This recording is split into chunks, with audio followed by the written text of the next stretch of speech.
So spray ulit to pang langis. Lubricant. Ayan, ang contact cleaner. Para maalis natin yung oil. Tanggal yung ano, pinaka ganito. Ayun na natin. Ayan o. Birthday mo. February. 21 seconds ha. Ayun ma. So yun yung seconds. Ayun ma. Thank you. Ayun ma. Para ka nagugas ng kamay, kumakanta ka ng happy birthday. Tuyo agad.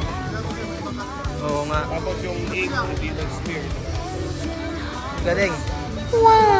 So fast drying yung Galing. container natin.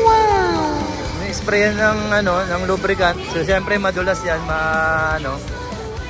'Di ba iba ginagawa, nagsasabon pa ng bareta or ano powder para magamit mo siya. Para matanggal yung langis. Ngayon ito lang, kung contact cleaner napaka ano, effective. So maganda tong gamitin pag tag-ulan lalo na sa mga e-bikes kasi ano 'yan. Prone na nababasa, nagkakaroon ng moisture. Ayun, so ito yung magiging best mag-contact ulit maayos. Ayos, gawa ng Rex ko. Galing, ang galing ng papel. Papel yung sinampulan ha. Satisfying, you know? Okay. Ito pa isa. Ito, gamit mo. Resco 50 multi-purpose. Multi-purpose lubricant. Okay. So, example, ito yung spark plug natin ng motor. Spark plug. Okay. So, gawin natin, spray na natin si Resco 50. So due to ano, kunyari na sulong sa baha. Ayan. Bago ng spark plug natin. Okay, lagay na natin yung spark plug. Ayan. Ilagay natin. Assuming na spark plug cap yun, taas na yung spark plug. Ayan. So syempre may kuryente yan. So, ilagay natin, gamit natin. Sa may ilaw. Ayan, sa may ilaw. Lagay natin sa tubig. Naging waterproof, di ba? Ang galing. Maganda to ah. Lagay ko pa yung kamay ko. Safe pa sa ano, tignan nyo kinamay niya. So usually may ano yan, may kuryente. Kahit sabi mo 12 volts or 22, 22, nag-convert lang ng 12 volts. Oo, ayun o. 220. Naging safe siya sa ano, waterproofing ano. Ayan o, diretso sa plug yan, 220. Galing. So effective diyan sa mga lumulusong sa baha. No? Not unless talaga may sira na yung spark plug nila, hindi na nila talaga maano yun. So baka mag-assume sila na okay talaga kagad. Makakawi sila kahit umuulan, no? So summer pa lang ngayon, parating na ang ano, tag-ulan, pwede na mag-spray ng ganyan sa tag-ulan. Okay. Asa na yun boss, yung ano? Ayan. Yan yung pinaka-brand nila, Rexco 50. Okay. So ito, pwede pala to. Mas safe to kasi kahit na may ano, nakakabit, pwede mo siyang tirahin ng ano, or sprayan. Kasi iba, kailangan mo siyang tanggalin para maiwasan yung mamaga, yung mga o-ring. So yun. So yan, ang dami natin na-explore na mas madaling buhay at mas madaling maintenance ngayon. Ha? Okay. Sa magtatanong, 500 ml, 329. So 329 to, ito ay Contact cleaner, magkano? ito po ay 485 contact cleaner. Pero ano na to, 500 ml, marami ka na maggagamitan nito. Ayan. 405. And then ito is 405 pesos. Sulit ha, sulit to, napakadaming ano kasi multi-purpose na siya. Masusulit nyo pala talaga siya kasi yung 500 ml niya, masasagat nyo. Kasi sa iba, kung makikita ninyo, pagka katagalan, nawawala yung parang pinaka-pressure sa loob. So ito, hanggang sa maubos yung liquid, may hangin pa rin siyang may binubuga.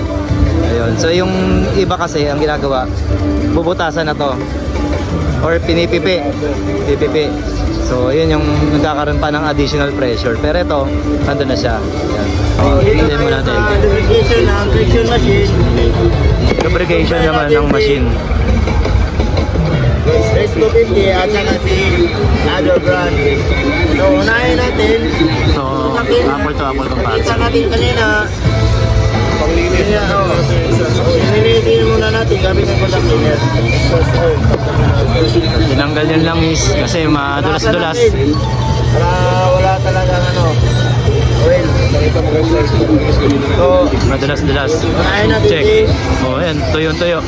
Walang ano, bakas. Okay, wala. Saka, ay, hanggang dalawin ako dito, pag ganun mo, aabot siya ng 10 kilo. So, try natin, unahin natin si medium run.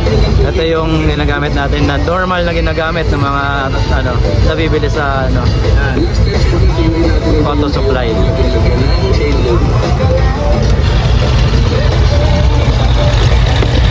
Unahin natin. Then, 20, 40. Nakabingay na. So, sa 40, nag-stop na si medium Ito. run. So may So, weight. try natin. May weight siya para ano. Sir, mabigat yan, Okay, may ano, may weight siya. Try natin. Then, 20, 30. So, sa 30, 40, nag-stop na siya. Dahil sa 80, yung oil niya, tayo. Oh. Ito yung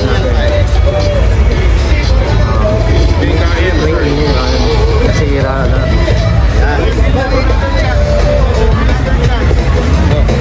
Dalawa na. Dalawang beses tinesting yung ano. Gawin natin, ikutin ko itong maliit na Ikot. para meron tayo comparison. Okay. Ito yung ready run. Ito, wala nang gasgas. So inusog natin para makita na malinis. Linisin natin, tagalin natin si Rembran.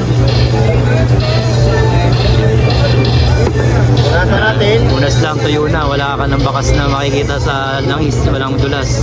Yan. So, walang gasgas. Ayan o. Tuyo-tuyo eh. Try na natin si Esco 50. So testing ulit yan. So yun, nalagyan ng weights kung gaano yung pressure, no?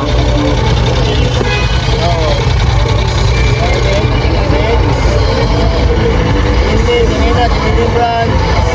30, Ayan, ma-under pa rin. 40. Ayun, sa 40. So, 40, stop siya. Linisin natin. Spray ulit. Testing. Then, 20, 30, 40, Grabe. 50, Grabe, ang bigat na niya, no? Oh, saka pa lang siya nagkakaroon ng ano. Oh. Pero ma-under pa rin siya, oh. pa rin siya. Tingnan natin. So nagkakaroon ng friction, kaya siya umiinit din yan. Umabot ng 10, di Rembran. Yung isa, doon pa lang sa ano kagad, tumama na. Pihinto na. Mabasa sa tubig yung ano. Tanggalin natin sa tubig. Nalagay sa tubig, tingnan natin ang mangyayari. Bagyo yan, balik mo bagyo pa. Bagyo number 2. Ayan. Sa madali mo So hindi basta-basta natatanggal yung ano na yun, yung in-spray mo na yun. Kasi sa mga ulan-ulan kasi yung acid rain, minsan nakaka-dry din yun ng ano. So ito, mayroon pa rin siya. 50, 70, 80. Kaya pa rin, no? Meron pa rin dagdag na platay, oh. Grabe na. Galing. Ay, sulit to. Baka yung isang lata ninyo, baka ilang taon nasa inyo. Pero siyempre, depende sa paggagamitan ninyo, no? Pero maganda, lahat ng pwede nyo ma-spray, sprayin nyo na. Para long lasting lahat ng gamit ninyo. Tapos subukan namin yung chain loop naman. Isang patak lang. Chain loop testing. Just one drop na. Para pa lang ano to, dishwashing liquid, isang patak, kaya isang katutak. Linisan natin yung brake cleaner. Para tanggal talaga. Yan, brake cleaner, pantanggal para ano kagad. Maganda sa Rexo product. Certified tayo ng ROH. So may certification. Yeah.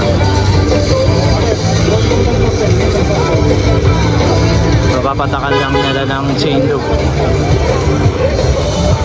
Lalagay natin sir, patak lang ha. Drop lang. Ayun. Yan, yun. Yun lang.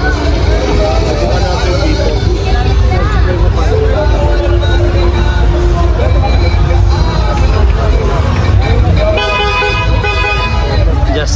Just a drop lang, no? Ganun lang kakonti. Okay, paikutin mo muna. Okay, pakita mo sa ating panel. Ito yung chain loop. Yan yun, yung pinatak natin ng isang piraso. Isang drop.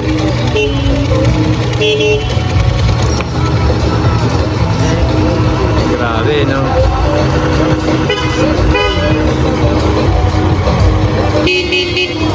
May friction. Malupit din ito. Oh, Iwan mo muna. grabe to. Talagang high performance chain loop. No? Hindi yan tumatalsing. Kapag ano kumapit na yan. Oh. So maganda to, hindi makalat.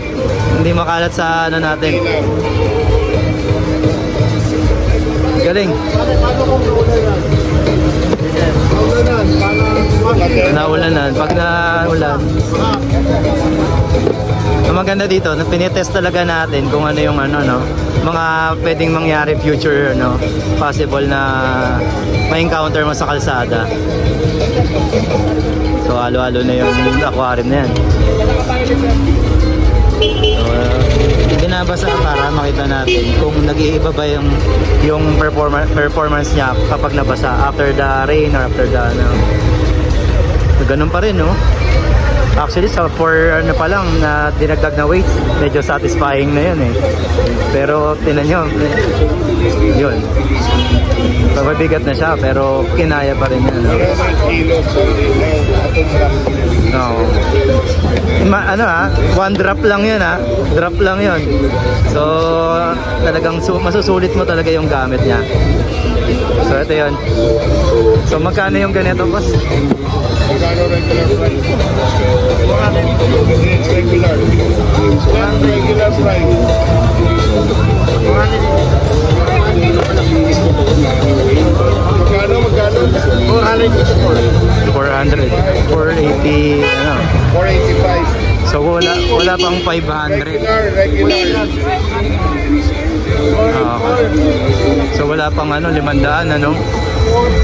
Tagal na yan, sir. Ang tagal mo nang magagamit. Ang dami pwedeng paggamitan, no? Sa motor, sa bisikleta, ayan, sa mga crane, chainsaw, sa gear, machine, ayan. Sa machine shop, pwede rin na magamit to. Galing. At certified siya ng ano, ROH S.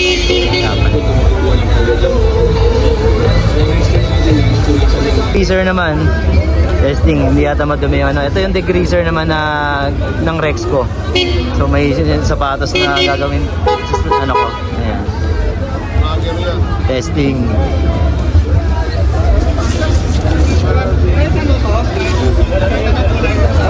Buti ito yung suot ko sapatos. So tatanggalin yung mga grasa-grasa. Kaya pala boss, malilinis ang mga sapatos ninyo. Oo, lalo na ito. Ito rin sa helmet. Oh. Sa helmet, sa makina. Marami rin gamit. Oh, pwede. Pwede sa helmet, guys. Sakyan, pwede rin. Sa sopa pwede rin, no? Sa sopa. Ayun, pumuti na. Kabila. Ayan. Pumumuti na nga kagad din, sir. Bonus ka lang yan, hindi mo na kailangan na ban yun sir.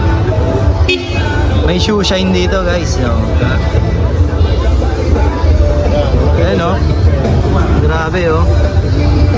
Nagdali pa lang yan. Regular pa naman ako naglilinis ng sapatos. Pero mas ano, pero mas ano din. Mas pumuti. Hindi, malinis. Ay, ito.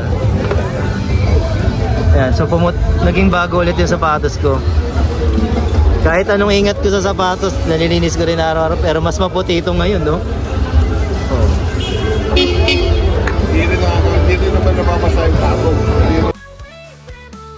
Hindi ako nakakaramdam ng basa yung pa ako sa loob. Ano to tela po yan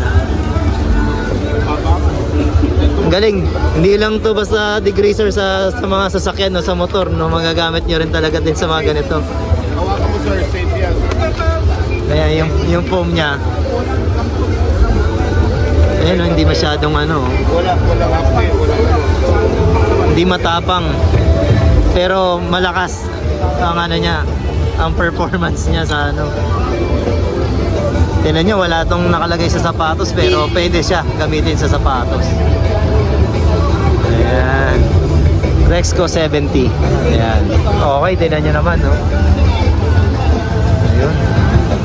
Kalahin nyo. Ayan. Ang presyo natin dito, 485 naman to. Sulit Isipin nyo magkano yung mga shoe, pang linis ng sapatos. So pwede nyo na magamit to. Diba? Ayos.